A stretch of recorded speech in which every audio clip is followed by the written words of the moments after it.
You ask Tiger to solve. This deals with linear equations with one unknown.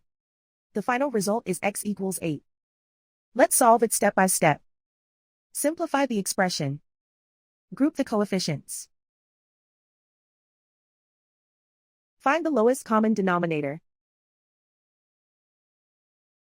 Multiply the denominators.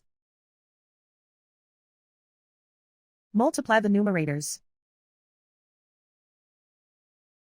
Combine the fractions. Combine the numerators. Isolate the x. Multiply both sides by inverse fraction 4/3. Group like terms.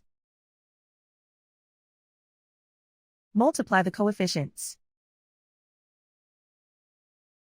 Simplify the fraction. Multiply the fractions. Simplify the arithmetic.